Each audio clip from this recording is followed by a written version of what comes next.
My Dil said she wouldn't eat food made by a cleaner, so I left. 1 month later, she called me crying. I'm Rose, 57 years old, and a retired teacher who now enjoys being a grandmother.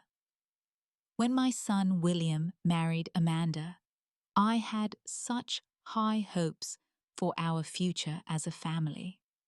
I never imagined that during a simple family dinner, Amanda would look at the dessert I made with disgust and declare she wouldn't eat food prepared by a cleaner. The silence that followed was deafening, but instead of causing a scene, I simply smiled. The next day, I booked myself a luxury vacation without telling them. Before I tell you what happened next, drop a comment letting me know where you're watching from, and hit that subscribe button if you've ever had to teach someone an unexpected life lesson. Life changed dramatically for me 7 years ago, when my husband Frank passed away. After 40 years of marriage, I found myself alone in our modest home, trying to figure out what retirement would look like without him. Teaching elementary school had been my passion for 30 years, but without students to teach or Frank to care for, I felt a bit lost. That's when I decided to take a part-time cleaning job at a local company. It wasn't about the money. My teacher's pension was enough to live comfortably. It was about staying active, having a routine. And honestly, I've always found a strange satisfaction in transforming chaos into order. There's something therapeutic about making a space clean and beautiful. My son William was initially concerned about me working at my age, but I assured him it kept me young. William has always been my pride and joy, smart, kind, and successful as an engineer at a technology firm downtown. We had always been close, especially after losing Frank.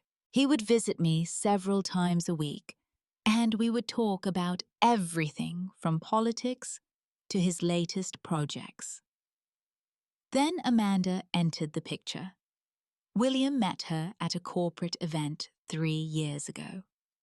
Amanda worked as a marketing executive at a prestigious firm and came from a wealthy family with connections throughout the city. She was beautiful, ambitious, and had the kind of polished charm that drew people to her. I still remember their wedding 2 years ago. I was thrilled to see my son so happy, though I couldn't help noticing Amanda's subtle looks of disapproval when William mentioned my teaching background or our family traditions. Still, I was determined to welcome her with open arms. After all, this was the woman my son loved. My home isn't fancy, but it's warm and filled with memories. The living room walls display family photos and artwork from former students. The kitchen, with its slightly outdated cabinets, has been the heart of countless family gatherings. Every Sunday, I would host William and Amanda for dinner, hoping that these regular gatherings would help us bond as a family. Lately, William had been hinting that they were trying for a baby, and the thought of becoming a grandmother filled me with joy. I imagined teaching my grandchild to bake cookies in that same kitchen, sharing stories about their grandfather and creating new family traditions. Over time, though, I couldn't help noticing Amanda's increasing preoccupation with status and material things. She would casually mention friends who vacationed in exclusive resorts or show off her latest luxury purchase. When William brought her to my home, she would glance around with barely concealed judgment, occasionally suggesting updates I could make to modernize the space. William seemed oblivious to these subtle digs. He was so in love that he couldn't see how his wife's behavior was affecting me. I never complained. I didn't want to come between them or make William feel he had to choose. Instead, I kept hosting dinners, kept smiling, and kept hoping Amanda would eventually see me as family, rather than someone beneath her social standing. Little did I know that the family dinner I had planned with such care would become the turning point in our relationship, exposing feelings that could no longer be ignored or politely overlooked. I spent the entire day preparing for that special dinner. I wanted everything to be perfect because I planned to officially announce my cleaning job to them. Even though I'd been working for a few months already, I had kept it somewhat quiet, only mentioning that I was staying busy. Now that I had been promoted to a team lead position, I felt proud and ready to share this achievement. The menu was ambitious.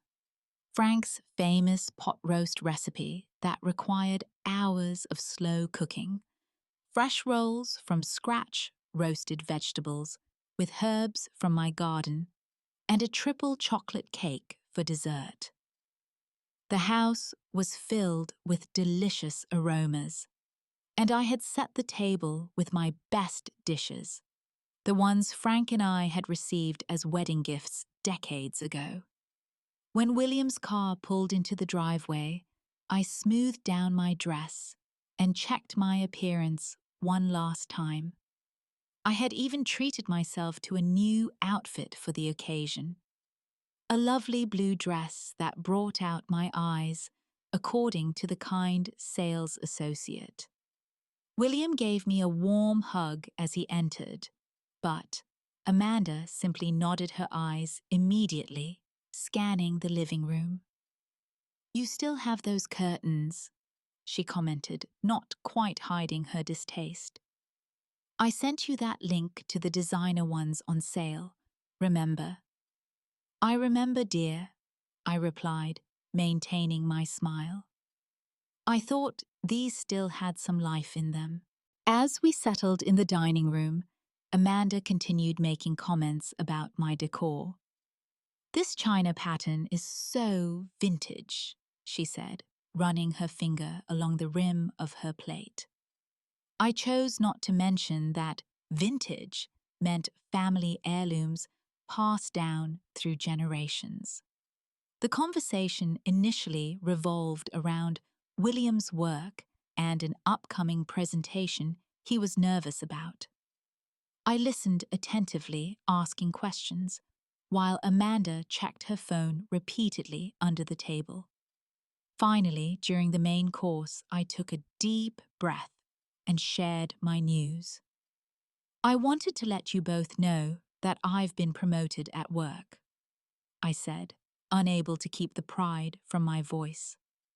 "I'm now leading a team of cleaners at Bright Spaces." William looked up from his plate, genuine surprise on his face. "You're still working there, Mom? I thought that was just a temporary thing." "I enjoy it," I explained. "It keeps me active and I've made good friends there. And now I'm supervising a team of 4. I noticed Amanda and William exchange glances. Amanda raised her eyebrows slightly, and I saw William give an almost imperceptible shake of his head. "What kind of people clean houses these days?" Amanda asked, her tone making it clear what she thought of such work. "Isn't it mostly immigrants?" I felt a flush of anger, but kept my voice even. "We have a diverse team of hard-working people from all backgrounds. Everyone has their own story." As dinner progressed, Amanda made increasingly uncomfortable comments.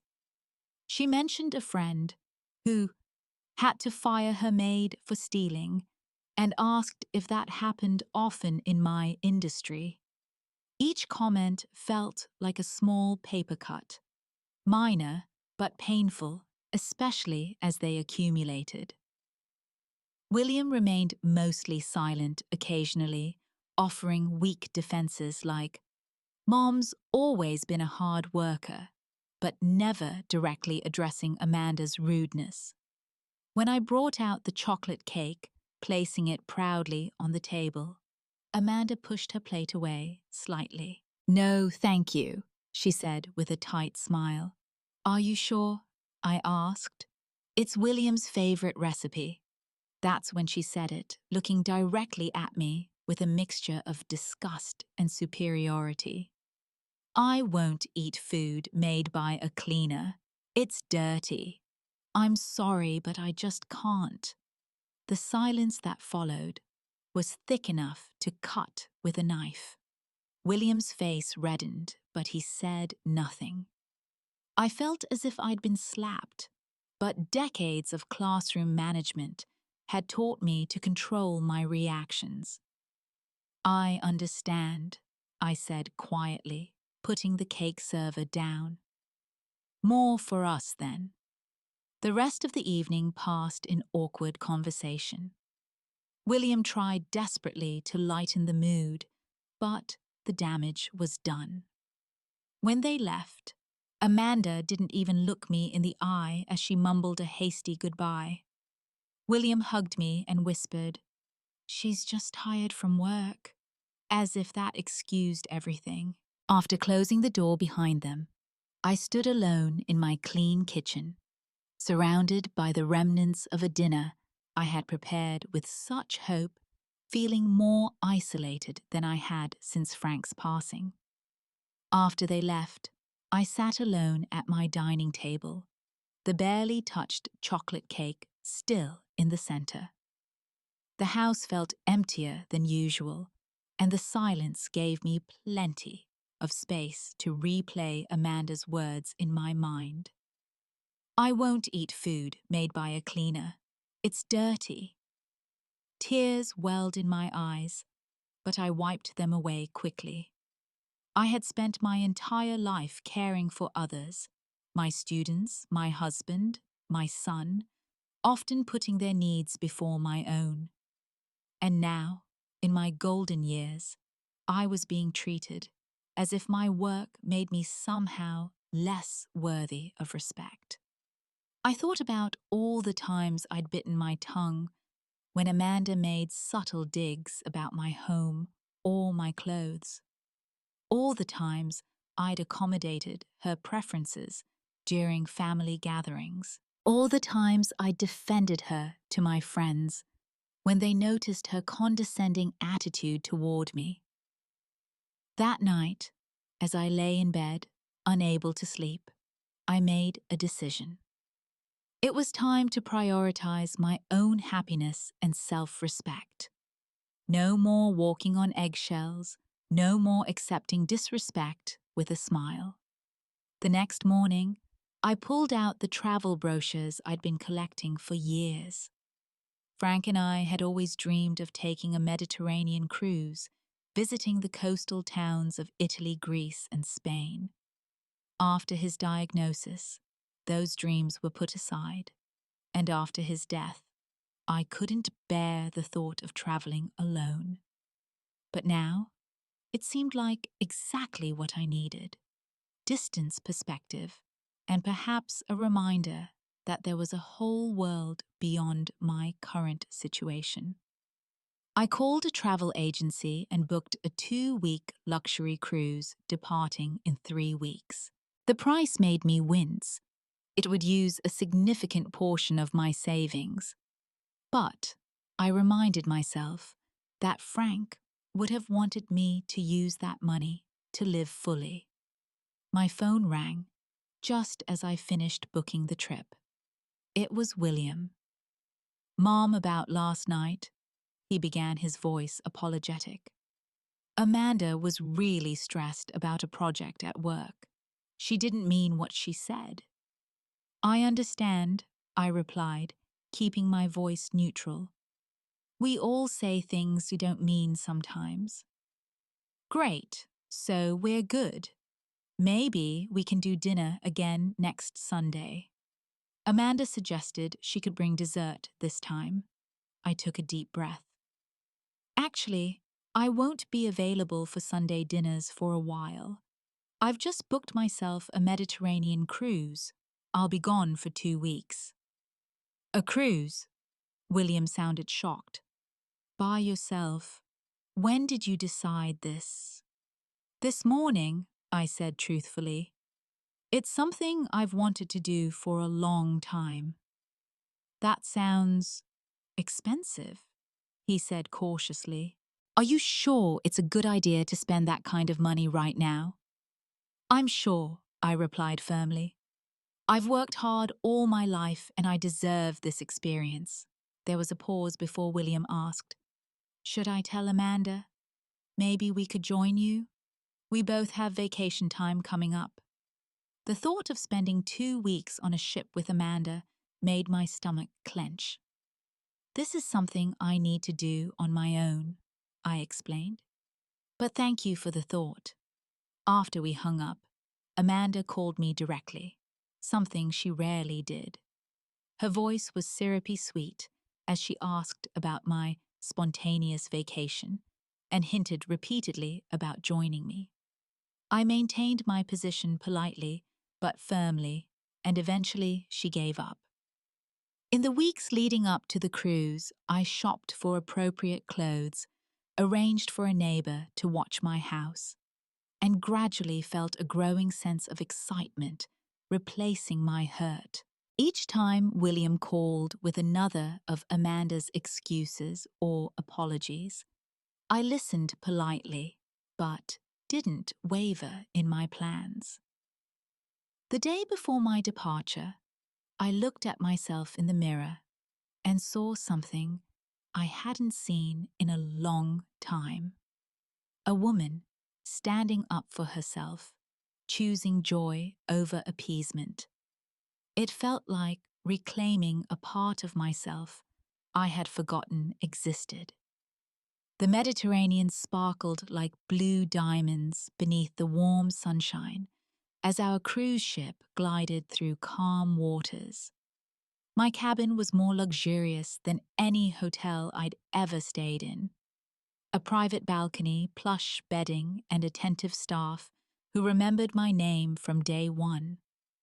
This was a far cry from the modest vacations Frank and I used to take, with young William in tow.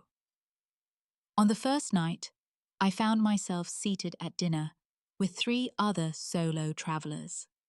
Patricia from Arizona, Judith from Florida, and Eleanor from Washington.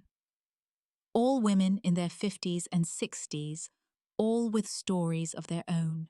Patricia was celebrating her recent divorce after 30 years of marriage. Judith was a widow, rediscovering the world after losing her husband to cancer. Eleanor was treating herself after retiring from a successful career in law.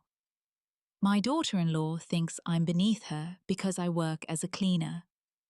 I confessed over dessert, surprised at how easily I opened up to these strangers. Honey, I cleaned houses for 20 years to put my kids through college, Patricia replied, raising her wine glass. Now, my son is a doctor, and I still clean my own house because nobody does it better. There's no shame in honest work. The women nodded in agreement, and for the first time since that painful dinner, I felt truly understood. The days passed in a blur of breathtaking sights. I walked the ancient streets of Rome, feeling the weight of history beneath my feet. I stood before the Acropolis in Athens, marveling at human ingenuity. I ate fresh seafood in small coastal villages, where the locals treated me with warmth and respect, despite the language barrier. William called every other day, his concern growing with each conversation. Mom, are you really enjoying yourself alone? Amanda feels terrible about what happened. She wants to make it up to you. I'm having a wonderful time, I told him truthfully. Tell Amanda not to worry. What I didn't tell him was how liberating it felt to be away from the constant tension, to be surrounded by people who accepted me without judgment. I didn't mention the text messages from Amanda that alternated between fake concern and barely concealed annoyance at being excluded from what she called quite an extravagant trip. One evening, as the ship sailed toward our next destination, I sat on my private balcony, watching the sunset paint the sky in brilliant oranges and pinks. Eleanor joined me, bringing 2 glasses of champagne. To new beginnings, she toasted, clinking her glass against mine. I never thought I'd enjoy traveling alone, I admitted. Frank and I did everything together, Eleanor nodded understanding. After my husband left me for his secretary, such a cliché, right? I thought my life was over. It took me years to realize it was just beginning. The hardest lesson was learning that it's okay to put myself first sometimes. I've always put William first, I said softly. Even now, I feel guilty for not being available to him. Children grow up and make their own families, Eleanor replied. If you don't teach them to respect your boundaries now, when will they learn? That conversation stayed with me, prompting me to reflect on my relationship with William and Amanda. I realized I had been enabling Amanda's disrespect by never challenging it, and in doing so, I was teaching William that it was acceptable to treat me that way. When the cruise director announced an optional 3-day extension to visit Santorini, I didn't hesitate to sign up, extending my trip without consulting William or considering his reaction. It was a small act of independence, but it felt significant. The calls and texts from home began to change in tone. William sounded increasingly harried. Mom, when exactly are you coming back? Things are a bit chaotic here. In about a week, I replied, not elaborating on my extended stay. Is everything okay? Fine, fine, he said quickly. Just missing you. Amanda's texts became less frequent and more direct. William burned dinner again. Don't suppose you could share some basic cooking tips? The irony that she was now asking for advice from someone whose food she had deemed dirty wasn't lost on me. As my journey continued, I felt myself transforming from a woman hurt by rejection to one embracing a new chapter of life. The pain hadn't disappeared, but it had lost its sharp edge, replaced by a quiet determination to create a more balanced relationship with my son and his wife when I returned. When my taxi finally pulled up to my home after nearly 3 weeks away, I was surprised to find William's car in the driveway. He hadn't mentioned he would be waiting for me. He rushed out to help with my luggage, looking more disheveled than I'd seen him since his college exam periods. His normally clean-shaven face sported several days' worth of stubble, and there were dark circles under his eyes. Mom, thank God you're back, he said, giving me a tight hug that lasted longer than usual. Inside, my answering machine blinked with 17 messages. Most were from William, his voice growing increasingly desperate with each one. What's going on? I asked, concerned by his appearance and behavior. William collapsed onto my sofa, running his hands through his uncombed hair. "Everything's a mess, Mom. I had no idea. We had no idea." The story came tumbling out in fragments. Without me hosting Sunday dinners, William had suggested Amanda take over the tradition at their apartment.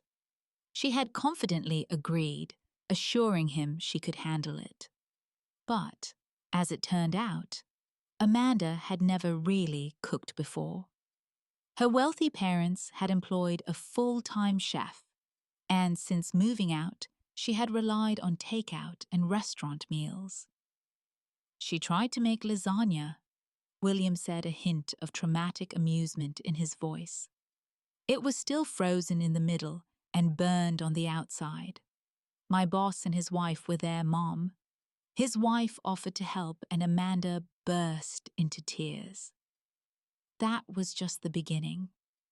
Amanda had also discovered that laundry didn't sort and wash itself, that dust accumulated on surfaces with remarkable speed, and that grocery shopping required planning and knowledge she didn't possess.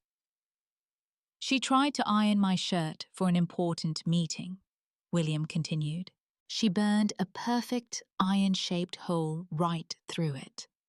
When I suggested she ask her mother for advice, she admitted her mother doesn't know how to do these things either. They've always had staff." The crisis deepened when Amanda attempted to host a dinner party for her colleagues, including her supervisor.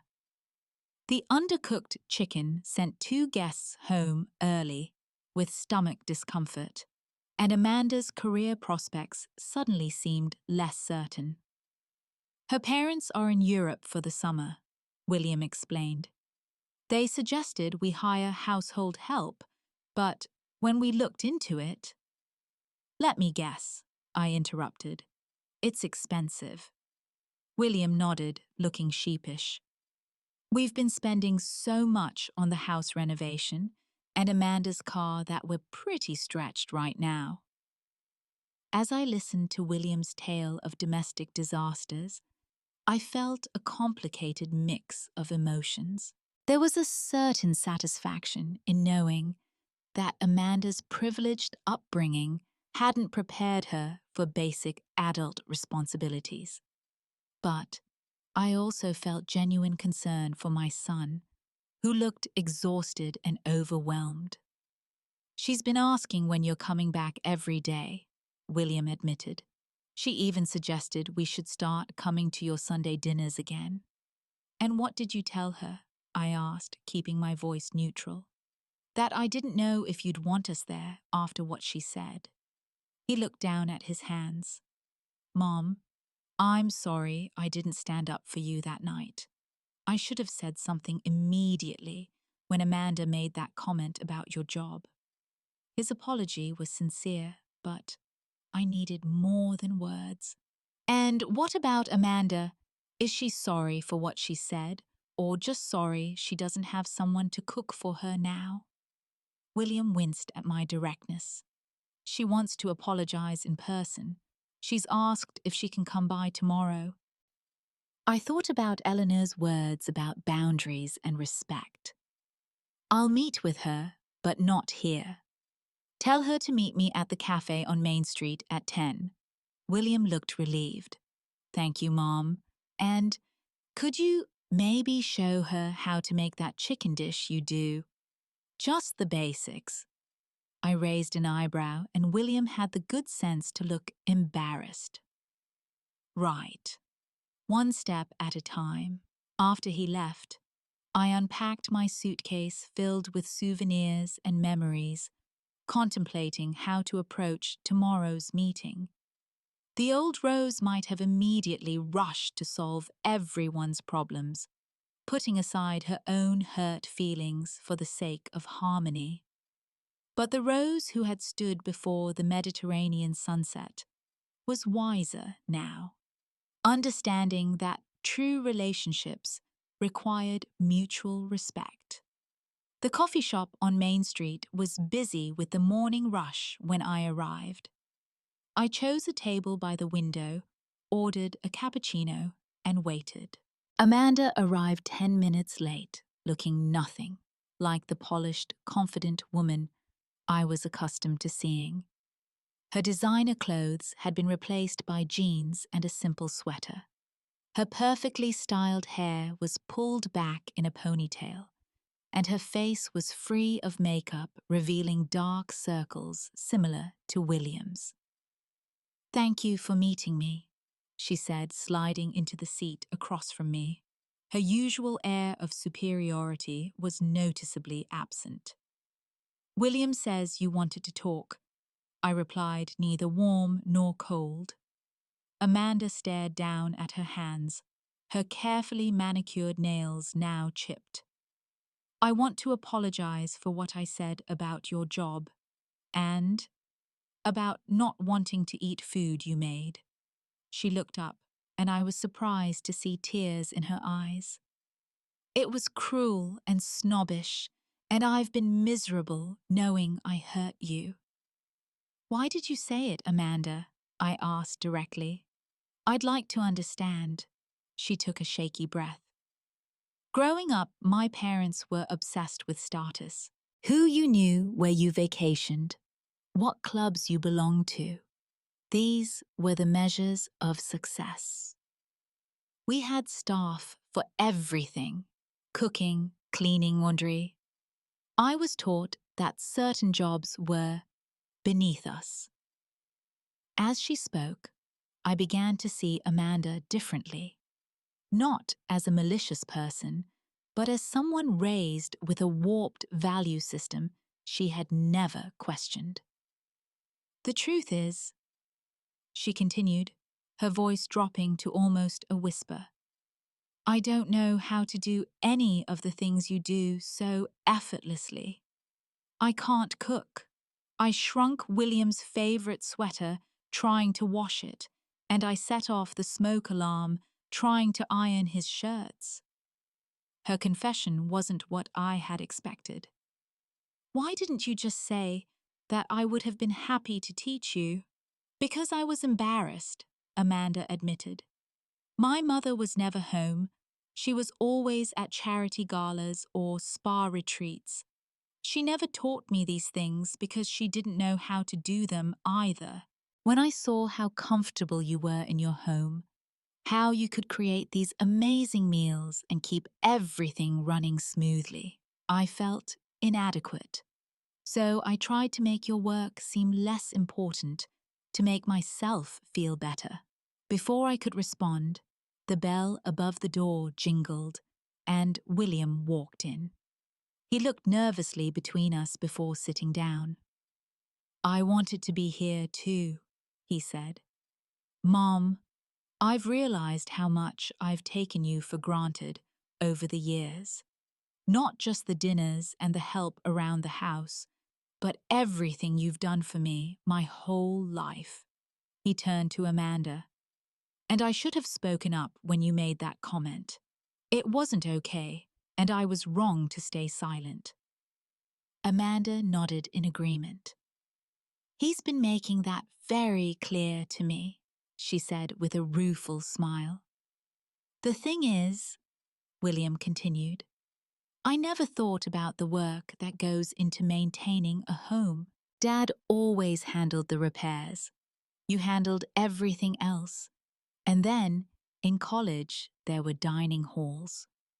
I went from being taken care of by you to being taken care of by Amanda, or at least, that's what I thought was happening. We were both just eating takeout and ignoring the growing pile of laundry," Amanda admitted. I couldn't help but smile slightly at their shared confession. "So what exactly are you asking from me now?" Amanda straightened in her chair. "I want to learn, not just cooking and cleaning, but how to create a real home. My mother's house always felt like a museum, beautiful but cold. Your house feels like a home. William has told me how you balanced teaching with raising him, how you managed everything, even when money was tight. And we want to rebuild our relationship with you, William added. But we understand if you need time. I thought carefully before responding. I'm willing to help you learn Amanda, but I need you to understand something first. There is dignity in all work. The women I clean with are some of the hardest working, most decent people I know. We make spaces clean and comfortable for others. There's no shame in that. Amanda nodded earnestly. I understand that now. When I couldn't figure out how to get a stain out of our carpet, I realized how much skill and knowledge your job requires. And I need both of you to respect my boundaries going forward, I continued. I'm entering a new phase of my life. I'll still be here for you, but I'll also be traveling more, pursuing my own interests, and yes, continuing my cleaning job because I enjoy it. William reached across the table and took my hand. We want you to be happy, Mom, whatever that looks like. For the first time in our conversation, I felt the tension in my shoulders release. The hurt wasn't completely gone, but healing had begun. Now, I said, picking up my coffee cup. Tell me about this baby you're hoping for. If I'm going to be a grandmother, I'd like to be prepared. Amanda's eyes widened. How did you know we're trying? I smiled. A mother knows these things, and I've seen how you look at babies when we pass them on the street. As our conversation shifted to lighter topics, I realized that sometimes walking away is necessary for others to truly see your worth. My Mediterranean journey had changed me, but it had changed them too, creating an opportunity for a healthier relationship built on mutual respect. 1 month after our coffee shop conversation, I heard a knock at my door on Sunday afternoon. I opened it to find Amanda standing there with a grocery bag in her arms, William right behind her, carrying a bouquet of flowers. We're not late, are we? Amanda asked, looking genuinely concerned. Right on time, I assured her, accepting the flowers from William. Come in. My kitchen was prepared for our cooking lesson. Ingredients laid out, recipe cards, written in clear instructions, and plenty of space for Amanda to work. This was our third Sunday together since our reconciliation, a new tradition we were building to replace the old one. I practiced the bread rolls twice this week, Amanda said, as she unpacked her grocery bag. William said they were almost as good as yours. They were definitely edible, William teased, earning a playful swat from his wife. Watching Amanda tie on apron, one I had given her as a peace offering, I marveled at how much had changed. The designer clothes and perfect makeup had been replaced by jeans and a casual ponytail when she visited now. She listened attentively as I explained cooking techniques, asking thoughtful questions and taking notes. My mother called yesterday. Amanda mentioned as she chopped vegetables. I told her I was learning to cook, and she laughed like it was the funniest thing she'd ever heard. Then she offered to pay for a personal chef. What did you tell her? I asked, curious about how Amanda was navigating her family's expectations. I said no thank you, Amanda replied with newfound confidence. I told her I was enjoying learning these skills and that there's value in being self-sufficient. William smiled proudly at his wife before turning to me. Mom, we have some news. My heart skipped a beat as they exchanged meaningful glances. Am I finally going to be a grandmother? Amanda's face broke into a radiant smile as she nodded. We found out last week. I'm 6 weeks along. Joy bubbled up inside me as I hugged them both. This is wonderful news. We want you to be involved every step of the way, William said. If you're willing. Of course I am, I assured them. Though I'll still be taking my trips. I've booked an Alaskan cruise for this summer, with the friends I made on my Mediterranean adventure. You should go, Amanda said without hesitation. Just promise to be back for the important appointments. And maybe you could teach me some baby-friendly recipes before you leave. As we worked together preparing dinner, I reflected on the journey that had brought us to this point. The hurt from Amanda's cruel comment hadn't disappeared completely. Some wounds leave faint scars, but it had been transformed into something constructive. Our relationship now had clear boundaries and a new foundation of mutual respect. I still worked my cleaning job 3 days a week, but now Amanda understood the value of what I did. She had even joined me as a volunteer for a community cleanup day, working alongside people from all walks of life. After dinner, as we sat in my living room enjoying dessert, one that Amanda proudly served herself, William raised his glass in a toast. To family, he said simply, and to growth. Amanda added her hand, resting gently on her still flat stomach. To new beginnings. I finished thinking of how sometimes life's most painful moments can lead to unexpected blessings. Later, after they had gone home, I sat on my porch, watching the sunset, feeling content with the new balance in our family dynamic. I had learned that standing up for myself wasn't selfish. It was necessary. By refusing to accept disrespect and creating healthy boundaries, I had actually strengthened our family bonds rather than weakening them.